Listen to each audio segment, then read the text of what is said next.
لا حول ولا قوت الا باللہ العلی العظیم۔ تمام تعریفیں اسے اللہ کے لیے سزاور ہیں جس نے کائنات کو خلق کیا ہے۔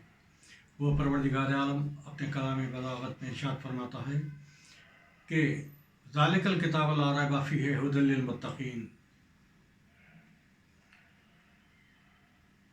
یہ کتاب متقیوں کے لیے ہدایت بن کر آئی ہے۔ کون سی کتاب؟ جس کتاب کا پروردگار عالم نے قرآن مجید بنا کر لوگوں کو یعنی اس کے احکام پہ چل کر لوگ نیک راہ پر چلنے کے لیے جو احکام پیش کیا ہے اس احکام کو قرآن مجید کہتے ہیں۔ وہ قرآن مجید کے سلسلے میں اللہ تعالیٰ فرماتا ہے کہ ذالک الکتاب، یہ کتاب وہ ہے لا ریب، یعنی اس کی کوئی ثانی نہیں ہے، فیہ ھدی للمتقین، بے شک یہ کتاب متقیوں کے ہدایت کے لیے۔ تو قرآن مجید عام انسانوں کے ساتھ ساتھ متقیوں کے بھی ہدایت کے لیے آئے ہیں۔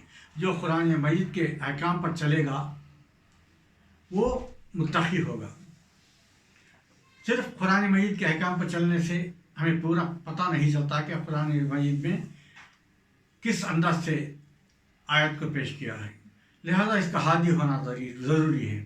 تو پروردگار عالم نے ہر کتاب کے ساتھ ساتھ ایک ہادی کو بھیجا، اور ہمارے قرآن کے ساتھ رسول خدا کے سینے پہ نازل کیا قرآن کو، اور ہمیں اس کتاب کے ساتھ رسول خدا کو بھیجا تاکہ رسول خدا صلی اللہ علیہ وسلم کے ذریعے سے لوگوں کو ہدایت مل سکیں، لوگ اس رسول خدا کے ذریعے سے قرآن کے احکام کو صحیح طریقے میں، صحیح معنی میں، صحیح مفہوم میں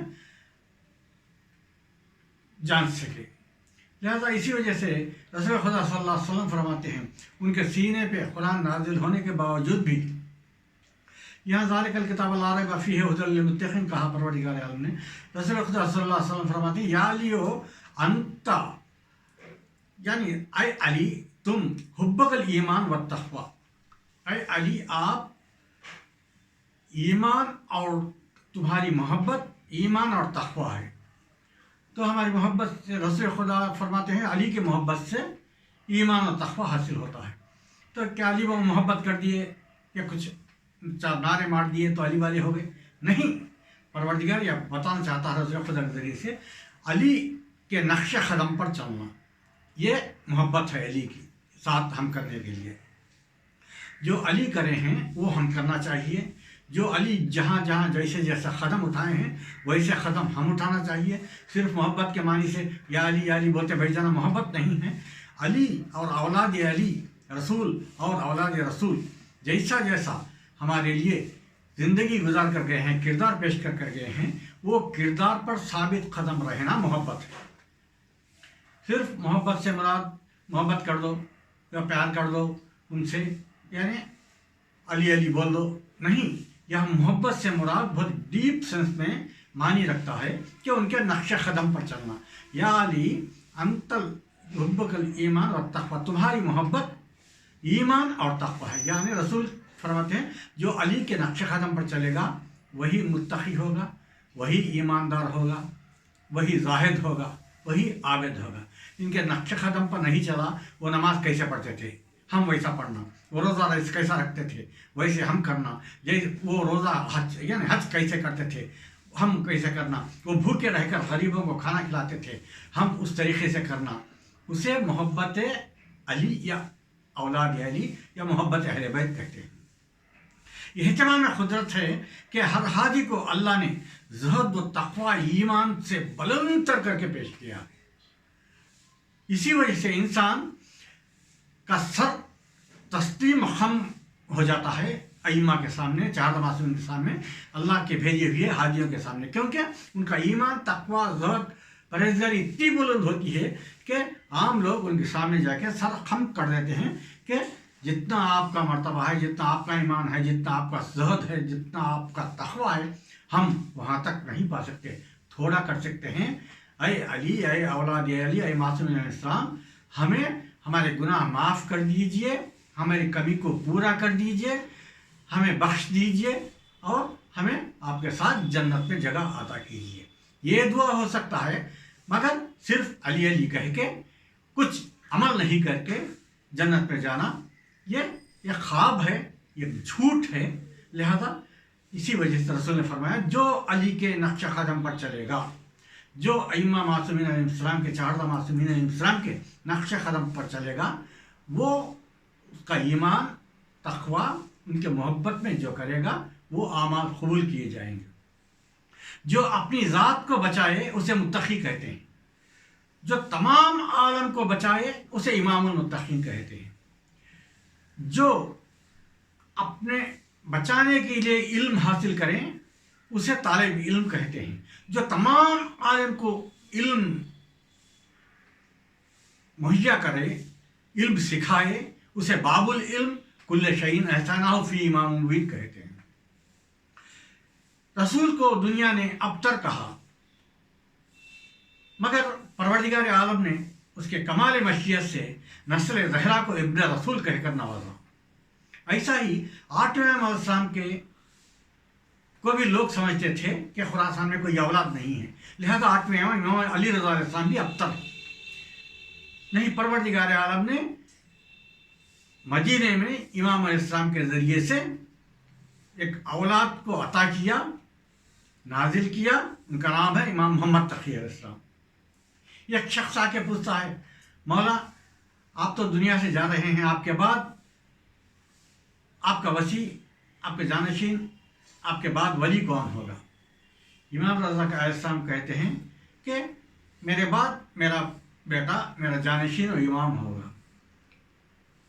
تو مولا آپ کے تو اولاد یہاں خراسان میں نہیں ہیں. تو مولا رضا نے کہا میرے اولاد مدینے میں. مولا کتنے سال ہے؟ 3 برس کے. مولا 3 برس کے سن میں ولی عہدی کیسی ہوگی؟ کیسے امام بنیں گے؟ کیسے پیشوا رہبر جانشین بنیں گے؟ مولا رضا فرماتے ہیں افسوس ہے تیرے اوپر، جب 3 دن کے عیسیٰ علیہ السلام انی عبداللہ آتانی الکتاب و جعلنی نبیہ کہے تو پوری دنیا مانی، وہ قوم بھی مانی جو انکار کرتے تھے. کیا تجھے شک ہے کہ 3 برس کا میرا شہزادہ امام نہیں ہو سکتا؟ افسوس ہے تیری زندگی کے اوپر. لہذا مولا یہ کہنے کے بعد وہ نادم ہو کر، ذلیل ہو کر وہاں سے نکل گیا. مولا فرماتے ہیں اے شخص دیکھ، حجت خدا بننے کے لیے پروردگار عالم نے، یعنی حجت خدا اپنے کمال میں سے ایسے لوگوں کو بنائے گا کہ کوئی بھی پہچان نہیں سکتا کہ حجت خدا ہے. ایسا پروردگار ویسا علم اصل کا عطا کرے گا اسے. حجت خدا کو سن و سال کا محتاج نہیں ہے. حجت خدا سن و سال کا محتاج نہیں ہوتا. مرتبہ مولانا نے فہد کہا، امام رضا علیہ السلام نے امام محمد تقی علیہ السلام کے سلسلے میں لوگوں نے کہتے رہے کہ چھوٹا بچہ امام کیسا ہوتا؟ تو مولانا نے کہا تم کو ہی نقصان ہے اگر امام محمد تقی علیہ السلام کو، کیونکہ آج محمد تقی علیہ السلام کی ولادت باسعادت ہے، ظہور امام محمد تقی علیہ السلام ہے 9ویں امام، جس کے والد بزرگوار کا نام علی رضا علیہ السلام ہے، مادر گرامی کا نام جناب سبی کا خاتون ہے. یہ امام 25 سال صرف دنیا میں بسر کرے، جینے نہیں دیا بادشاہ نے، صرف 25 سال. 6 سال کے وقت مولا رضا دنیا سے رہ گئے، شہید ہو گئے. تو 19 سال مولا محمد تقی علیہ السلام امامت کے درجے پہ فائز تھے. 195 ہجری میں یہ ظہور ہوئے اور 220 ہجری میں دنیا سے شہید ہو کر رحلت پا گئے.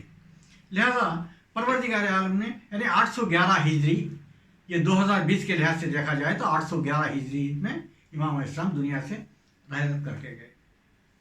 وہ امام فرماتے ہیں اے شخص جو میرے دادا علی کو نہیں مانے ان کو نقصان ہوا، علی کو کچھ نقصان نہیں ہوا. جو میرے دادا علی کو ابن ملجم کے ذریعے سے شہید کرایا معاویہ، اس کا نقصان ہوا، ابن ملجم کا نقصان ہوا، اس کے ساتھ دینے والا کا نقصان ہوا، میرے دادا کا نقصان نہیں ہوا. جو چاہنے والے ہیں ان کو نقصان نہیں پہنچتا، ان کو پروردگار عالم نے بڑے درجوں پر فائز کرے گا.